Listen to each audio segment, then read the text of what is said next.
Looks like that's going to work. So at this time, would y'all please stand for the presentation of the colors by the Cabot High School ROTC.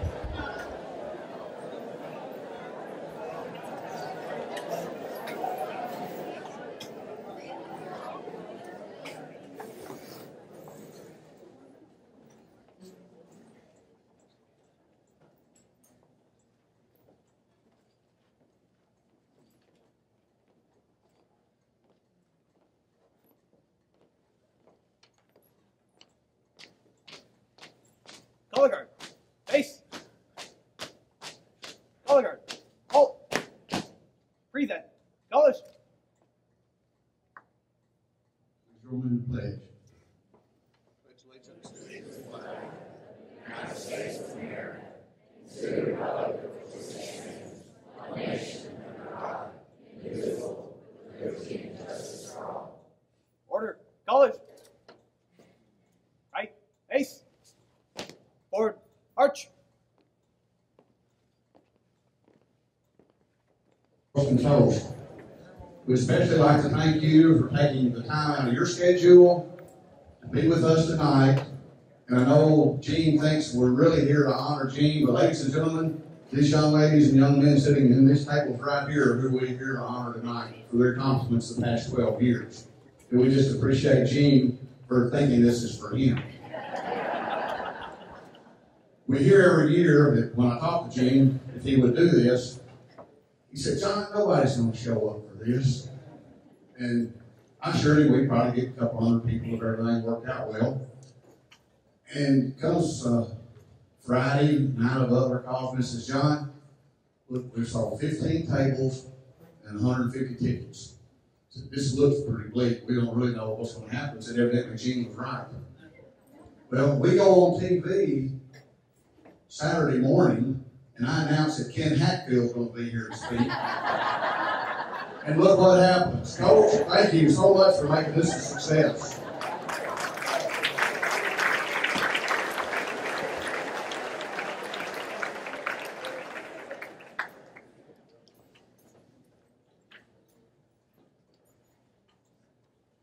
All right, who's ready to eat? Okay, this time I'd like to ask Gene's brother, David Buzz Crouch, if he would come and lead us in invocation. And at some point, I think he's coming back up because he wants to pick on Gene a little bit later.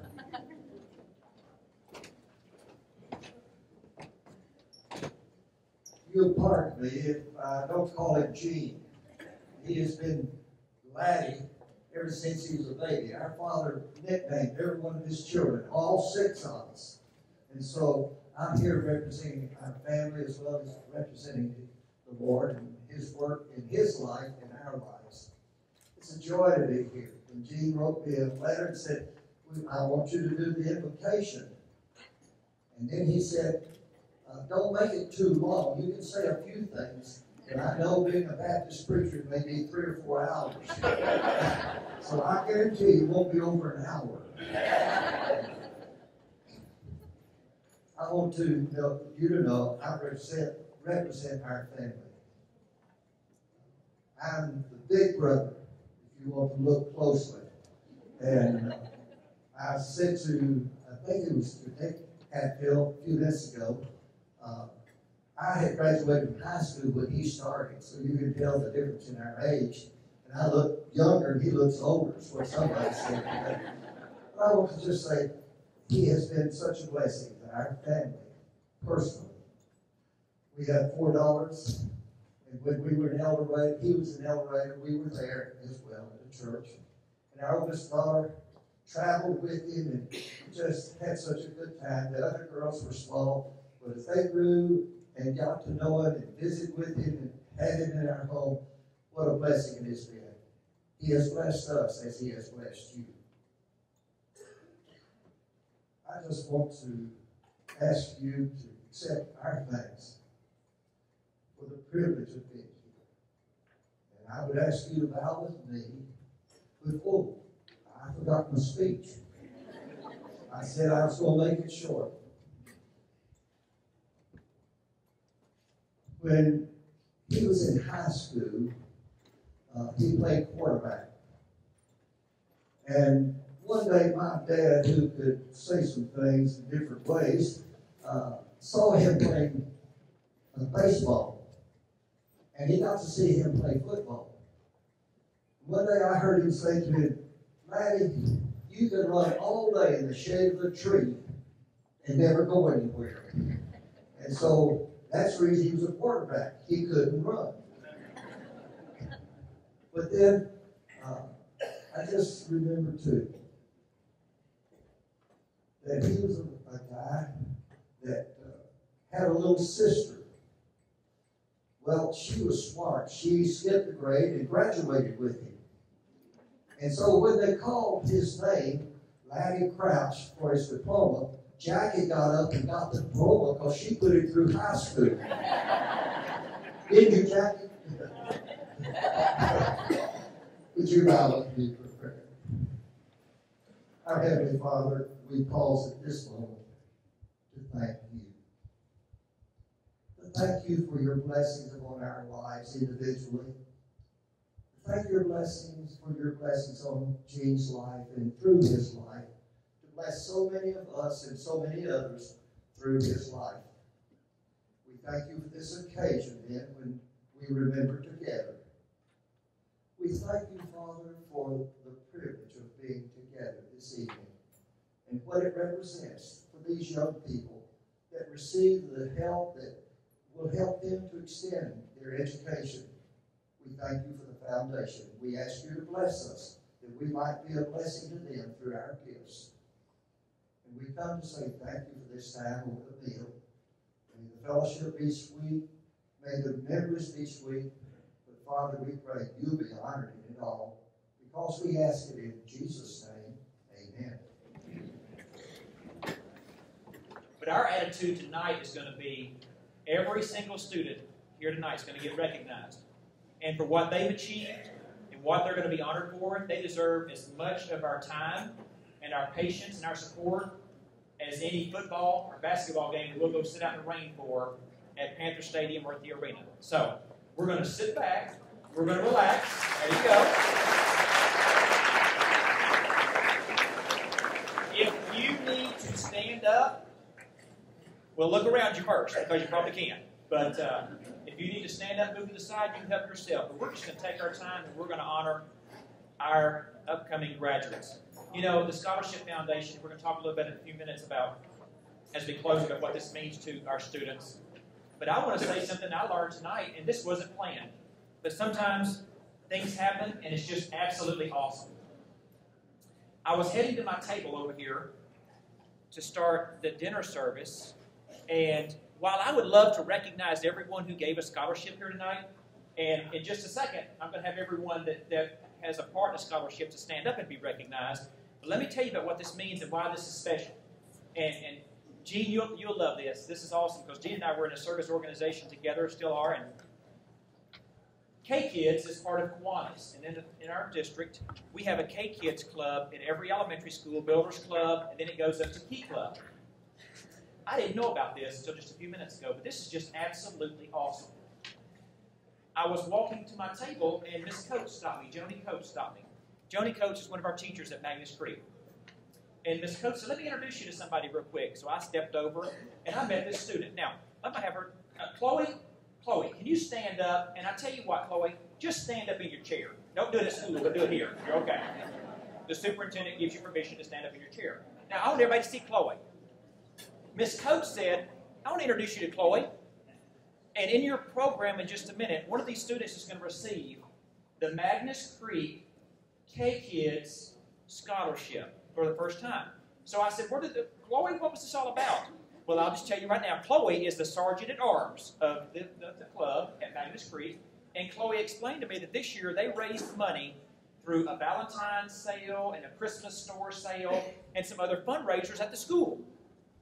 And then they had a meeting, and they said, "Okay, we've raised this money. Where do we want this money to go?" And Chloe told me that what they decided as a club at Magnus Creek was they wanted to fund a $750 scholarship to recognize the K-Kids, because they knew at some point in the future one of those very K-Kids could be one of these scholarship recipients. They wanted to make sure they started that on now. So Chloe, Thank you on behalf of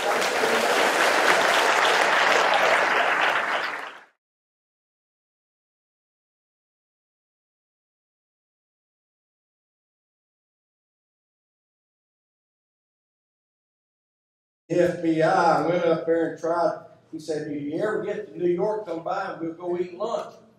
So I get up there to him and I call upstairs to the FBI office. I said, "Could I speak to Laddie Crouch?" The agent said, "There ain't no Laddie Crouch up here." I said, "Well, I know he told me he was up here. I'm sure it's a Laddie Crouch." He said, "Ain't no Laddie Crouch." He thought of me and said, "You talking about Gene?" I said, "Yeah, Gene Crouch, that's it." I'll never forget. He sat there and he just kind of cupped his hands around a big room like this where all the agents were and started singing out, "Oh, Laddie, Laddie, come forward." Oh,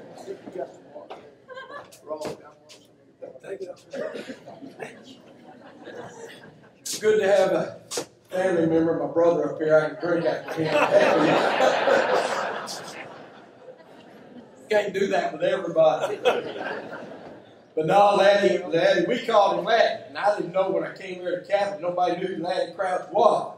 But he is Laddie to us. Played baseball. Our ace pitcher, we won the American Legion State Championship. 6'4", 175 pounds. That wore size 13 shoes. Biggest thing you ever saw. Gene Bearden called him Foots because he couldn't run a lick, but he could throw the ball. I said, "Richard," I said, "you ever seen him run fast?" He said, "One time when we were in Barton, we got out and went to the gas station, and the owner just killed a rattlesnake. He reached up and threw it at Laddie." I said, "I never seen Laddie run that fast in his life when he got out there." But Laddie was a unique situation with a great team y'all have had here in Capitol. Here they are in a graduating class of 14. They had 13 on the team. Laddie was first team quarterback, 6'4", 175 pounds. First team defensive tackle too. At the same time, not very many people in the state play quarterback and defensive tackle at the same time. But he had such great teammates. Lanky Holland, 6'6", 160 pounds, playing the other defensive tackle. He looked like a pinch. That's all he was. Richard Tyrone Sands. We don't know why he called him Tyrone. He's got nobody in his family named that. He had no linebacker and called him old Irvin Goat Von Camp. I said, "Why'd you call him Goat?" He said, "Because he had a hard head and a stinky butt." But Laddie was born in Lexa. His mama worked over there at the post office. Daddy worked on the train station. And Lexa in that time had the world's largest ice plant. Little known fact. You never know. You may need that on Trivia Pursuit someday. Steve Cook, one of his good teammates, called me and said, "Tell Laddie I still owe him." Because the day he and Richard came up and turned over that outhouse in the ditch, I was the one inside.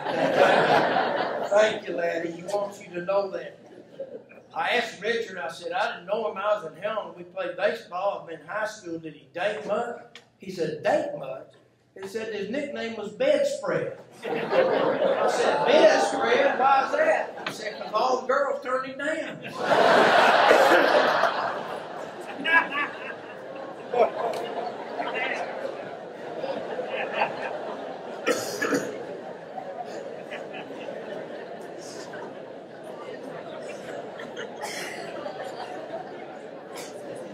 I did work with Laddie. We played baseball one summer. He was telling about this great summer job he had. He got to take care of this rancher's cows. He was telling me he had a problem. I said, "How things going?" He said, "I like the summer job. Had a little problem the other day." I said, "What's that?" He said, "Well, it came time. They put this bull out there in this pasture and all right here. I looked up there and I was there for a day and the bull just sat over there despondent. Wouldn't do anything." I said, "Well, what do you do?" "I don't know what to do." He said, "Well, I didn't know. I went to the vet, told him what about it." And I said, "Well, what did the vet do?" He said, "I don't know. He gave me some pills." And I went down there and gave him to the old bull. Woke up the next morning. I went out there and that bull was jumping fences and hurling. He was doing everything an old bull should do right there. "My gosh, Laddie, what was in those pills?" He said, "I don't know, but they tasted like peppermint." Now, Sue, all of you knew Sue too. Laddie probably had the most unusual wedding of anybody. And of course, they didn't know them folks up east about getting a good old Southern boy from Lexa there. And Richard was telling me there that Mr. Wood wasn't sure he wanted to give up his daughter to Laddie. But finally came time in the evening to walk her down the aisle, and he walked her down the aisle. I mean, had to pry her fingers off his hand right there to finally put her hand into Laddie's and turned around and completely passed out. He had all the energy he could take. He said, I'm going to turn this thing over to Laddie. I'm going to do it. But she was a jewel. And I asked her many times about stay with her. I said, Sue, I know how Laddie was a little tight growing up and everything. Things doing all right at the house. He said, tight? He said, no, he took me out the other day for coffee and donuts. I said, he did? He said, yeah, but I'd never donated blood before either. But he's not bad, and he really wasn't tight. Randy told me this. When he got the cavity, he had a copy of the Ten Commandments and $20 bill in his pocket. Said 10 years later, he ain't broke none of them yet either. But Laddie was the man in charge of his house, always has been. And I would spend the night with him, Sue, one night, and I'd go to bed, and I heard a little argument over here in the kitchen. And after, I just was real quiet, and I went to bed, and I got up next morning talking to Laddie, and I said, Laddie, we're having coffee. I said, you okay? Everything all right? You and Sue? Oh, everything's great. I said, you sure everything? Oh, yeah. I said, I'm the master of my house. Everything always happens this way and ends up this way. So what do you mean? He said, oh, it always does. I always have her on her hands and knees begging. I said, you did? What'd she say? She said, you better come out from under that bed.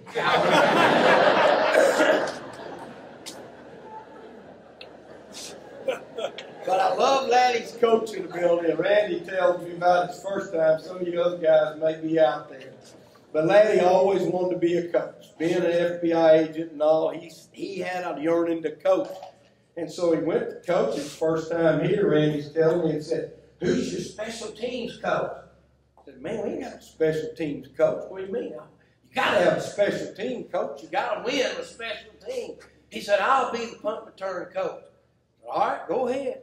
So he got the junior high team out there, and he got them all lined up, and he told the defensive end, you take this tackle and you slam him inside. And Laddie grabbed his arm, ran with him back 35 yards.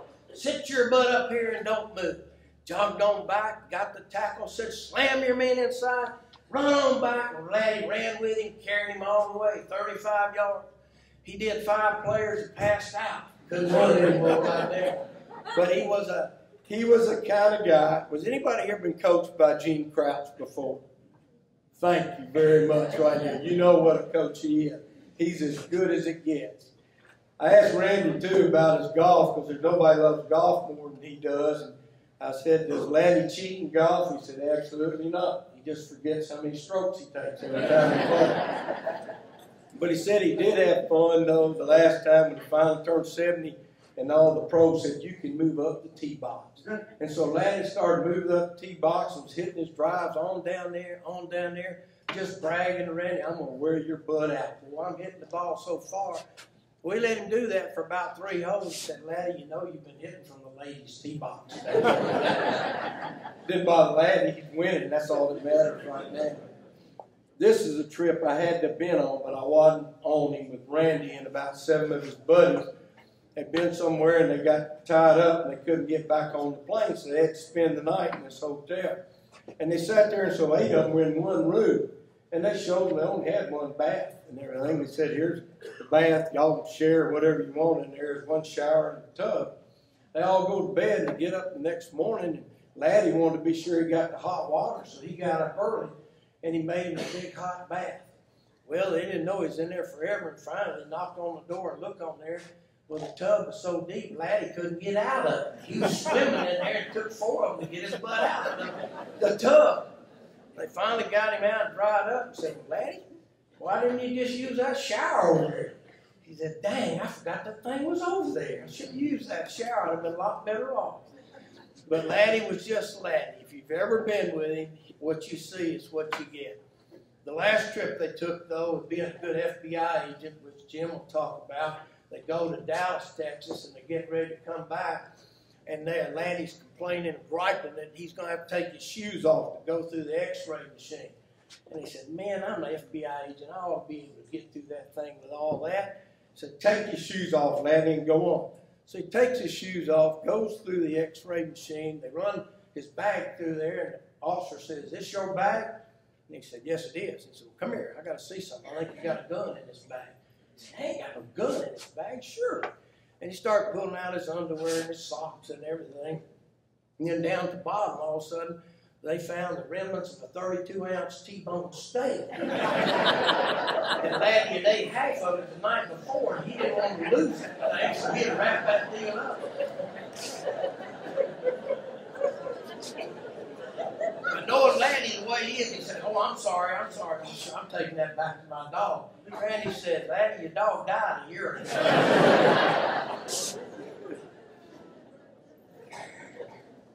I'm through now. Laddie, I want you to know one thing, though.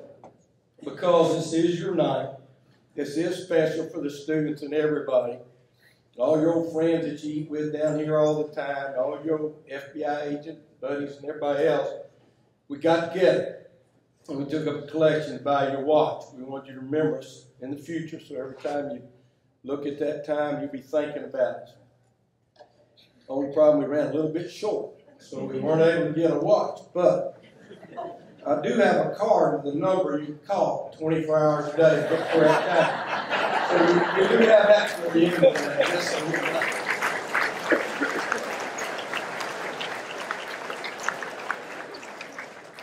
Hey, before I sit down the thing, there's one story that I do remember that probably came to my mind immediately when I thought about Eugene Ladner Crouch.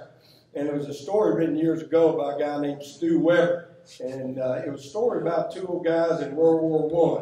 And they were fighting in the old trenches overseas in the mud and the grime and everything there. They just sit there and they get up, crawl over the trenches and go down to the German lines and go through the barbed wire, and they'd fight each other back and forth. And then they'd come on back to their side and lick the wounds, and then they'd get some more ammo, and then they'd go back out in World War I again.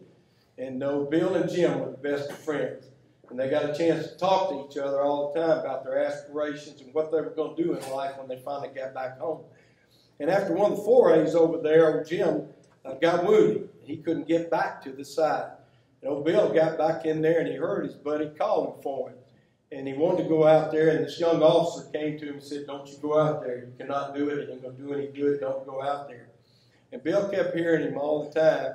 And when the officer turned his back, old Bill crawled out there. He crawled out to his buddy through all the barbed wire and all the firing and everything going on, bombs, and he grabbed his old buddy and brought him back to him. And when he got back and fell in the trenches, the old Jim had passed away. He didn't make it all the way back. And the old officer came up to old Bill and said, I told you should have gone out there. I told you it was going to happen anyway. Was it worth it? Was it really worth it? And old Bill looked up at the officer and said, yeah, it was worth every minute. You see, when I got out to old Jim, the first thing he said was, I knew you'd come. I knew you'd come. And I say that because every one of us here today is so blessed that we know and we have a friend like Bill and Eugene Ladner Crouch. Congratulations, man.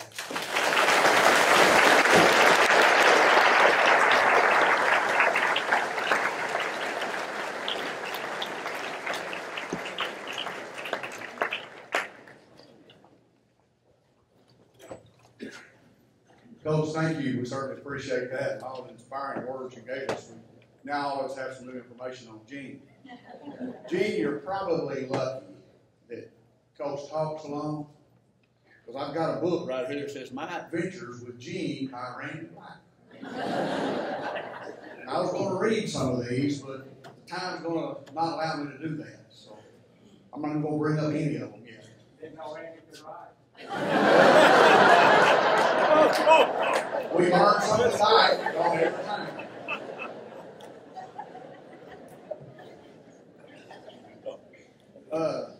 James, is there any rumors to Gene being called Snacks, or having to have candy or snacks everywhere he went? Okay, you may come up and discuss that now. This time we have James Henley with the FBI.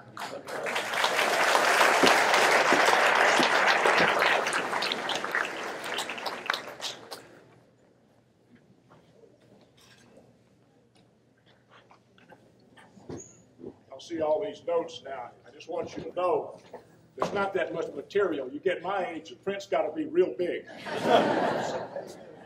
Mr. Thompson, I want to thank you for having me follow Ken Hatfield. That's a real good drill, I'll tell you. Really great. Since Ken introduced his wife, I better introduce my wife because she's a 100% Polish lady.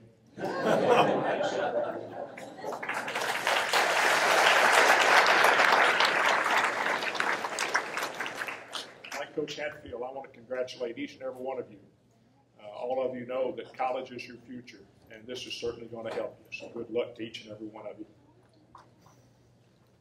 Gene and I both are from little bitty towns over the Delta. I used to tell people that he and I were from 5 miles on the other side of resumed speed. Both of us had to go to the city to play baseball because we lived in such small communities. We didn't have any summer programs at all. And it was playing American Legion baseball in the summer where I first met Laddie Crouch. And that was how I knew him at that particular time. The Hatfield boys were on that same ball club up there. We played, Gene was a pitcher, I was a catcher. Dick, I can't read, you third base, is that what you played? Ken was third base, all right. In fact, Dick kept us from winning the state tournament one year. Explain that way. Now, Gene always wanted to be a football player. I didn't. I wanted to be a baseball player. Gene knew that he, being a big star at Barton High School, was going to get a football scholarship. Now, I had an opportunity at a couple of scholarships, football scholarships, but I wasn't really sure I wanted to play football. Baseball was my favorite sport. And I just want you to know that it had not been for Gene Crouch, I may not have ever been able to have gone to college because I wasn't as brave as these guys. I wasn't sure I wanted to go butt heads with people. I played in a real football conference at that time. They were in the Southwest. I played in the Southeast Conference. I really played football. But anyway, we were playing a ball game, and both the coaches there were both former big league baseball players, so we got a lot of scouts and what have you around. And I want you to know that because of Gene Crouch, I was able to get what was called a baseball rider to Mississippi State. I went to Mississippi State on a football scholarship, but they gave me a baseball rider, which meant that I could get out of spring football to play baseball. And Gene Crouch was absolutely responsible for me getting that rider to play baseball at Mississippi State. Some of the coaches were over and the scouts. Some of you guys may be old enough to remember Schoolboy Rowe, who had a real in at Mississippi State. And I had a great ball game while those scouts were there. And as a result of that great ball game, they offered me this baseball rider. And I've never really given Gene full credit for getting that rider for me. See, so Gene was a pitcher and I was a catcher. But what I didn't tell you was Gene pitched for Helena. I caught for Pine Bluff. Line drive after line drive after line drive that day, Gene, and I've never given you full credit. I just want you to know that. That was in 1959. And Gene and I didn't see each other again until 20 years later. In the meantime, he had gone to the University of Arkansas. I'd gone over to State. We both graduated. We both were involved in sports as our occupation of choice. And then we both ended up in the FBI unbeknownst to each other. Gene went from El Dorado to Washington, D.C., to Philadelphia, to New York City. Mr. Hoover, the director of the FBI, did not like Southern boys to stay in the South. I was in Lakeland, Florida at that time. I'd been playing pro baseball for 5 years and had gone from a prospect to a suspect. So I went into the FBI as well. I ended up going to D.C., then to New Orleans for a short while, and then to Lincoln, Nebraska.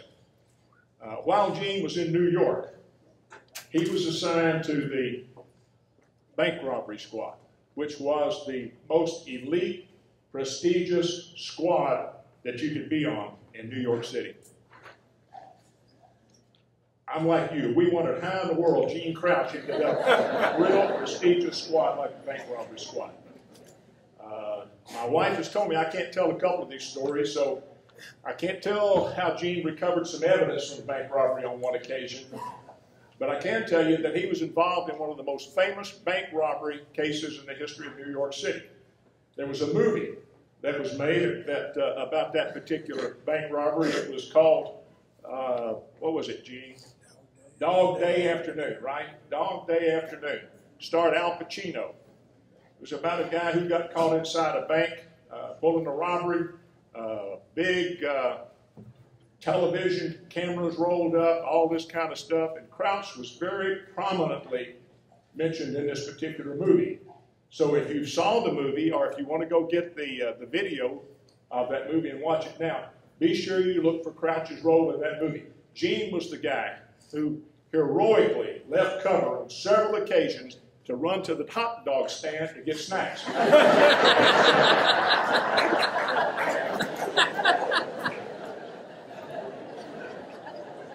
Like I said, we went in the FBI under Mr. Hoover. In fact, all these agents that are sitting out here, except maybe one, were Hoover agents. And they'll remember that when Mr. Hoover was director, we had very strict height and weight requirements. You had to be at least 5'7". That's because Mr. Hoover was 5'7". And the weight was based on a New York life insurance weight insurance chart, life insurance chart. So I was 6 foot. Kenny, how in the heck do you figure he was 6'4" in high school? He's not 6'1" now. Anyway, I'm 6'3", and I could only weigh about 195 pounds according to this weight chart. Laddie there was maybe 6'2", so he could weigh about 180 pounds or so. That's all you could weigh. And at that time, the Bureau was real serious about this height and weight requirement. Once a year, we had to take a physical. And if the physical report went back to Washington showing that we were not in the proper weight-height distribution, we could get in a little trouble for that. Well, Gene had a little trouble with, well, no, Gene had a lot of trouble with that weight requirement. But he was also a trained investigator, so he realized when he'd go in for that physical, you know how you step on the scale and you weigh, and then they slide that thing up and bring it down on your head for your height? He realized those little nurses couldn't see his feet and where he's measuring at the same time. So he would wear those real thick-soled shoes and he'd tippy-toe like this. One year, his FBI physical report went in. Gene was 6'8". But you know the sad thing was, he still couldn't make weight.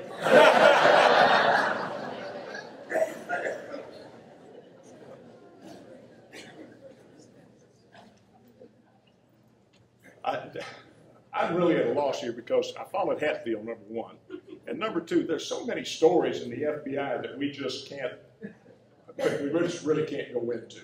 And it's not because they're classified, all right? That's not the reason. Like I said, Gene was in New York, I was in Lincoln, Nebraska, and then in the late mid-1970s, we started to have problems out in South Dakota. There was a group of domestic terrorists called the American Indian Movement. They had gone into South Dakota and taken over a reservation there.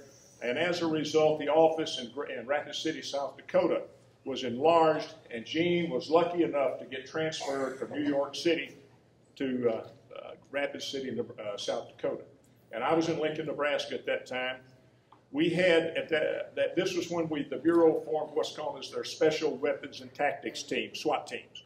And Gene was on the SWAT team up there. I was on the SWAT team in Nebraska. And we were specifically trained to go fight Indians, for lack of a better word. That was what we did. Gene and I were on the Rosebud Reservation several times, probably at the same time, and never ran into each other, never knew that we were both in the FBI. But in 1979, Gene got transferred from Rapid City to Muskogee, Oklahoma. This regional SWAT thing I was talking about, you'd have twice a year field offices from different areas would get together and we'd have our training together. And in 1979, the Omaha SWAT team, along with the Oklahoma City SWAT team, the one from Minneapolis and the one from Kansas City, we were all in Fort Sill, Oklahoma for regional training. This was 20 years after I first met Crouch. We're in line to go rappel out of helicopters. That was part of our training. 2 helicopters. The Kansas City, Minneapolis team was working with 1 helicopter. The Omaha and Oklahoma City officers working with this other helicopter. And I'm in the line moving up, and I noticed that this one guy from Oklahoma City, right before it's his turn to get on the helicopter, he excuses himself and leaves. A minute or two later, I look, he's standing in the back of the line. Happened 3 times. So the third time, I thought, I better check this guy out, make sure I don't get in a tussle, you know, where he's going to have my back or something. I get to looking at him, and lo and behold, it's Laddie Crouch. 20 years later. You know, I don't think he ever got on that helicopter. I don't think he ever fell out of it there. I just don't think he ever quite did. When Gene and I arrived in Little Rock, and we got transferred to Little Rock at the same time, because of his vast bank robbery experience with that elite squad in New York City, Gene was selected to work bank robberies. He worked with a guy who was 6'7", a chain smoker. This guy was one 6'7" raw nerve. He ricocheted off the walls. He was so dangerous in there. He and Crouch would go out to work bank robberies. All of us would wait till they would go out to the car because we wanted to watch them. All right? One of the guys in the office nicknamed him Captain Cuckoo and his sidekick Snacks. They would go out, they would get in the car, all the agents, this was in the old downtown office, we'd all get at the windows to watch. Kent always had to drive. The 6'7" guy always had to drive. He'd be smoking cigarettes. He'd roll the window down about this far in the car and try to spit through it. Crouch would be sitting in the driver's seat with his spit cup balanced on his belly, eating a donut or a candy bar, maybe conscious and maybe not. We never were sure. And that was their routine every day, Captain Cuckoo and his sidekick Snacks. Speaking of Snacks, when he and I would work together, if we would stop for gas or whatever, Gene would always go in and get 2 of those great big Snicker bars, right? You know what I'm talking about, the big ones. And he'd come back, and he'd hand me one, and of course he'd open his up. He knew that I could not handle chocolate. I'd take one bite, then he'd get to eat the rest of mine along with the one that he had. That was kind of the way he did things. Gene and I have been through a lot of things together. When we first came, like I say, we came at about the same time. Our wives didn't get here for several months. After we did, we had houses to sell and what have you. And my wife and Gene's wife, Sue, were talking, and my wife asked her, well, what's Gene like? And Sue said, he is a true Southern gentleman. And that has always stuck with Ronnie and me. We've always thought of Gene Crouch as a true Southern gentleman. We've been a lot of places together. We've been up to North Arkansas a couple of times to fight domestic terrorists. We went to L.A. with the Rodney King uprising. We went to Oakdale, Louisiana for the Cuban prison uprising. We were at Waco, Texas during the David Koresh thing. And a lot of other situations that could have turned out bad. And almost all of them turned out really good. We hear this old saying, you know, that people talk about having your back. Gene Crouch has always had, and I know will always have my back. I don't have a better friend in the world. He was with me at the lowest point, I guess, of my FBI career. I got my only letter of censure. He was there. He backed me 100%.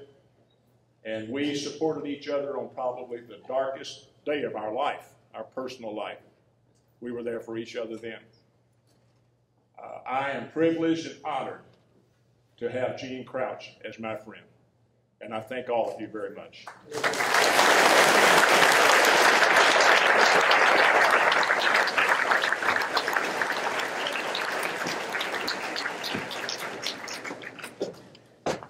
Thank you, James. All right, looks like Mike started this way. We probably got 5 or 10 minutes to sit up here and kill time.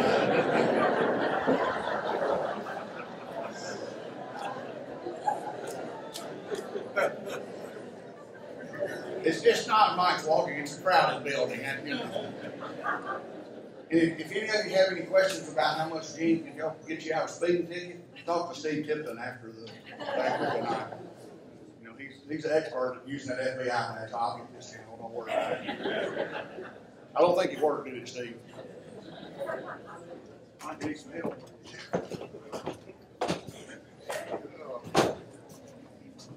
Well, I know one thing. I better introduce my wife while I am Where is Alexis? Stand up. Oh, I'm going to do one thing. I got a sister out there named Michelle Friend. Michelle, stand up. Oh, and I can't forget my best friend, Tony Thunder.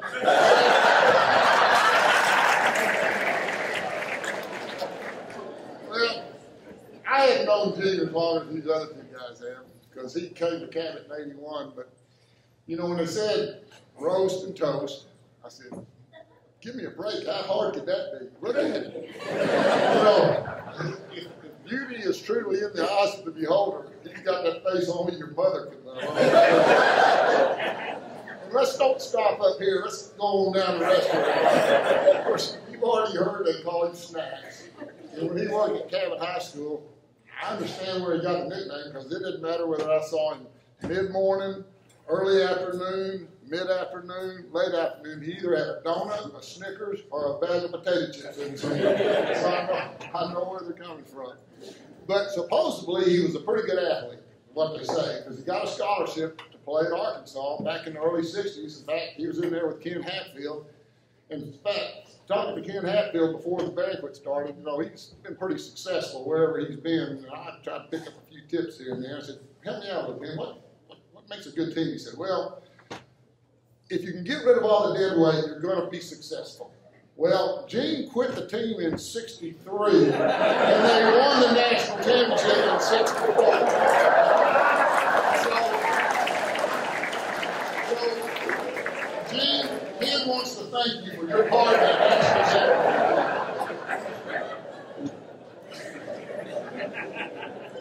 But I think it was about 1981, Gene moved around the FBI, and he landed in the Little Rock office and moved to Cabot. And we were glad he came to Cabot, because his son was a heck of a football player for us. We're not sure where he got his athletic ability, but his son was a heck of a football player. Well, Gene, you know, after he quit football, he did stick it out and get his degree. And he joined the FBI, and they had to let him go. Because Gene, he lost his bullet. And after he lost his bullet, you know, they had to let him go. But Gene, here, I found it, and if you take it back, they may take you back now. If you want to go back.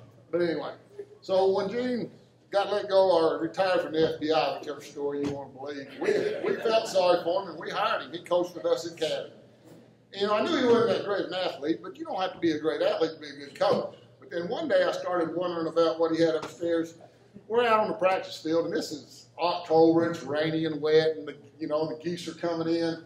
And we heard a flock come over squawking, and about the time Gene looked up at him, he got geese doo-doo all over his head and face. And I felt sorry for him. I grabbed the manager and said, run in there and get Coach Kraut some toilet paper. And Coach Kraut said, oh, don't worry about it. Those geese will be gone by the time you get back out here.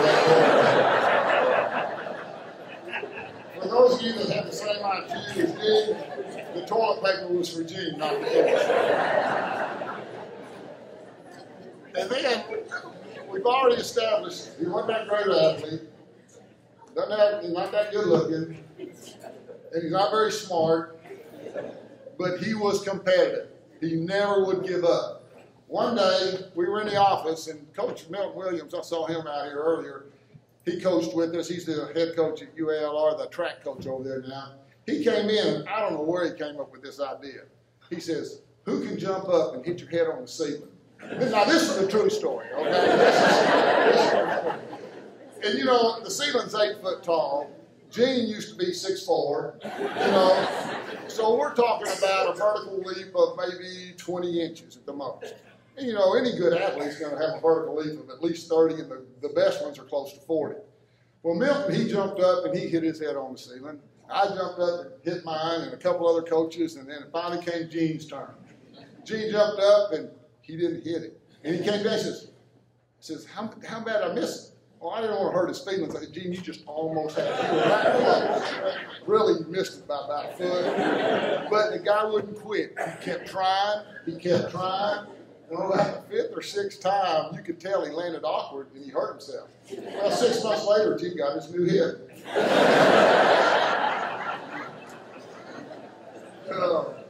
Well, we've established a lot of things about Gene, And the one thing I thought I could always count on, the guy was as honest as the day was long. But then he started playing golf with Coach Black. He learned how to cheat. In fact, they started cheating against each other. And I heard the country club lost quite a few members because if you're ever out on the course when they're playing, you can hear them all the way across the golf course. You got no character. You got no character. No, you got no character. And they're just back and forth, going crazy. But anyway, that's about all I got on Gene. There are a few other things that, again, you can't say, but I guess it's time, now that I've roasted him, it's time to toast him. I'll tell you what, Gene, when he coached with us, he was one of the best he coached at the junior high level with the younger kids, and they loved him. He was one of the best coaches I've ever had at the junior high. I tried coaching 7th and 8th graders for about one day. I gave up. Those guys don't listen to what you say. Okay? You tell them something, they won't do it. Gene had the most patience of any coach I've ever seen. And the kids loved him. In fact, I think they started calling him Grandpa. And that's the truth. But that's how good he was. And what I hated was when Gene had to quit. We lost a real good coach. Of course, I think most of you know he had to 24 hours a day, 7 days a week, helping, his late wife, Sue, health care. I said, and I've had just a small taste of that. My mom had Alzheimer's. I admire anybody that does that 24 hours a day, 7 days a week. I couldn't do it. You got to have a heart of gold to do it. And hey, when you die, you're going straight to heaven. I promise you that. That's a tough job. And for the last over 10 years, that's what Gene had to do. But he's always been a great friend. He's got a heart of gold. And I'm just proud that let me say this right. Thankful that you, Gene, let me call you my friend. You got a heart of gold, and I appreciate everything you've done for the Cabot Public Schools since you moved to Cabot in 1981. Thank you very much.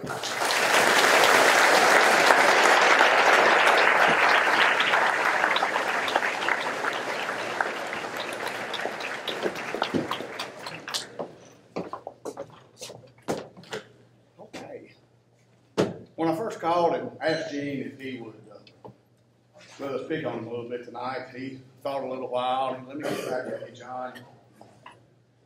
He'd call and he'd talk to me and he'd say, no one's going to come out and listen. No one's going to come out for that. John, you sure there's someone out there that will give us, draw a bigger crowd? Well, I've been doing this for 20 years. And this is the largest crowd we've had. So, Gene, I think this is a tribute to how well respected and how loved you are in the community. So it's your turn now to get even, but I need to ask,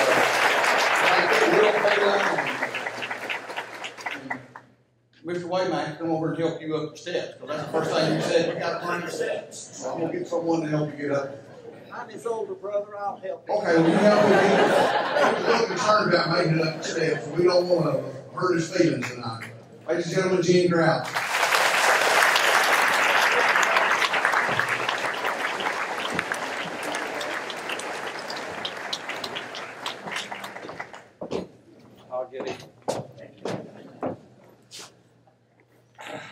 Thank y'all. Thank you very much. First and foremost, I'm honored, humbled, and blessed for being a part of this year's recognition of Cabot High School's scholarship recipients. It is one of the great honors of my life. I appreciate the time and effort expended by so many of my family friends, community friends, FBI agents, and former Razorbacks, and my church family to be present tonight to support me. I especially want to thank the Cabot Panther Scholarship Foundation and its board members for the scholarships given to these students and for tonight's event to recognize them. I do have a couple of things that I would like to say about my roasters. And if you have friends like them, you really don't need any enemies. First, I'd like to say something about my brother. Just recently, my brother walked into the women's lingerie department there in Dillard's. He told the clerk that he needed to buy a bra for his wife, Blanche. I told you not to tell that.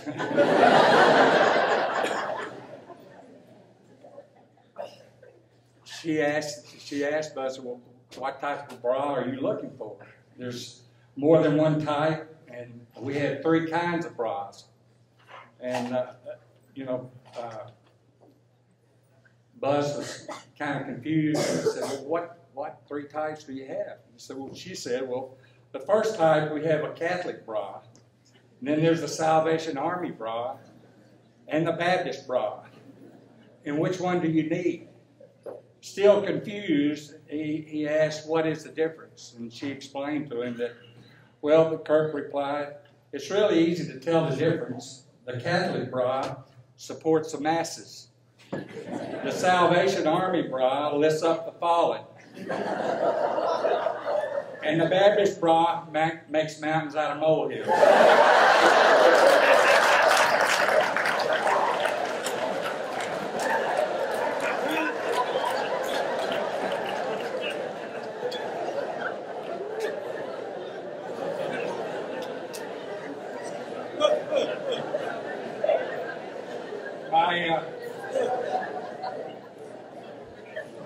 My brother just decided to make out his will and told his attorney that he had 2 final requests. 1, he wanted to be cremated, and 2, he wanted his ashes scattered over the Walmart parking lot. And the attorney was kind of looked confused and said, why Walmart? But Buzz said, well, then I'd be sure my wife and my daughters would come see me at least twice a week.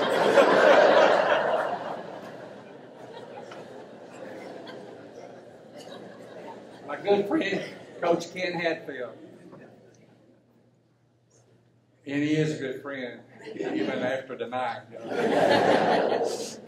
Coach Hatfield is a scratch golfer. Not a lot of people know this, but he is a scratch golfer. Every time he hits a little white ball, he sits there and scratches his head and wonders where it went. Actually, his game is so bad, he just recently had his ball retriever regripped. Everyone knows that Ken is a spiritual man and prays regularly. I'm sure most of you are familiar with the Serenity Prayer. Well, Ken has his own version that he calls the Senility Prayer. And it goes like this. Lord, grant me the senility to forget the people I never liked anyway. The good fortune to frequently run into the ones I do like, and the eyesight to be able to tell the difference. And there's Jim Hanley. A lot of you, he didn't say it. Jim Hanley was a professional baseball player, great baseball player. And a great agent, too. But he's not the sharpest knife in the drawer. Sometime after 9/11, emergency number came out. Hanley drove himself to the hospital and just barely was able to stagger into the emergency room. The nurse asked Hanley, said, why didn't you call the 9/11 emergency number and get an ambulance? Hanley replied, my phone doesn't have that number on it. It doesn't have the number 11 on it.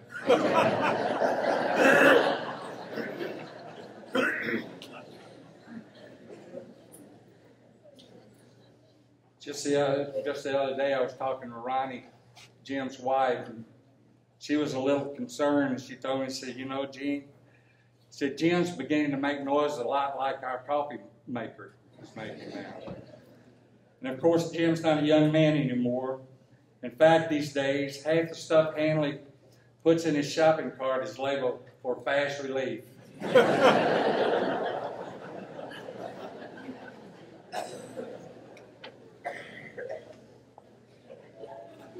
Coach Mike Malham.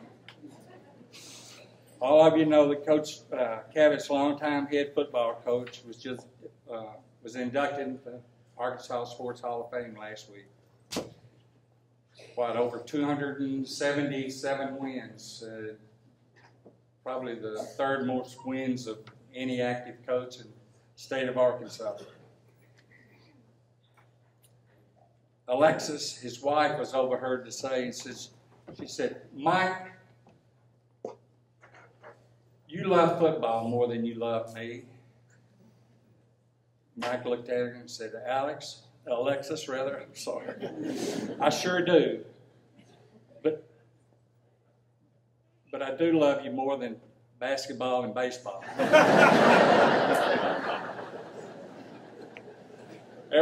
Most of you know that Coach Malham's a devout Catholic. And just recently, a couple of years ago when we played Jacksonville, Coach Malham was preparing for a big game against Jacksonville, and he went to his church, which is in Jacksonville, to pray and to light a candle before the game. Inside the church, he looked up and he noticed Jacksonville's star quarterback lighting a candle just a few feet away. Soon after the young man got up and left, Coach Malham walked over and blew out his candle.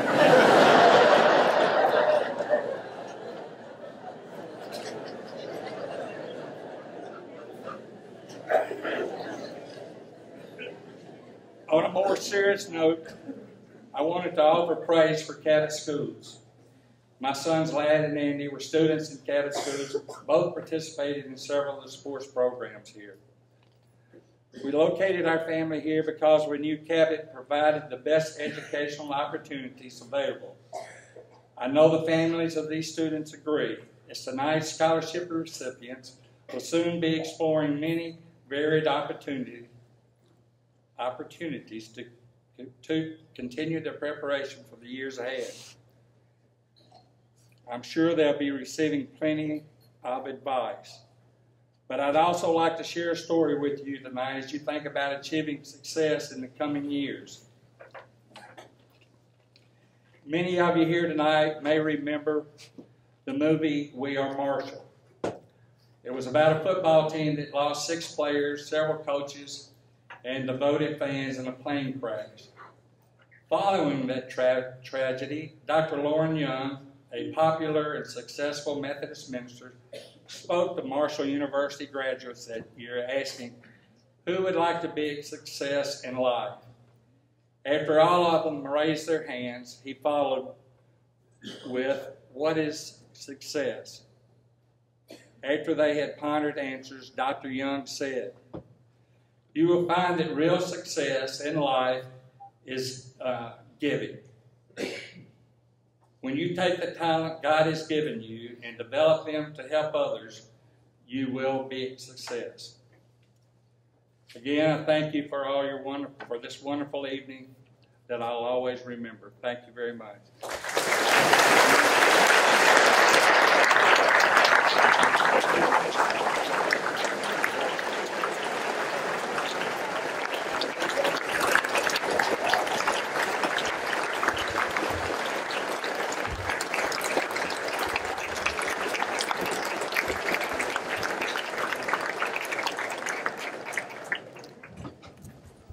Gene, we want just a very small token of our appreciation to you.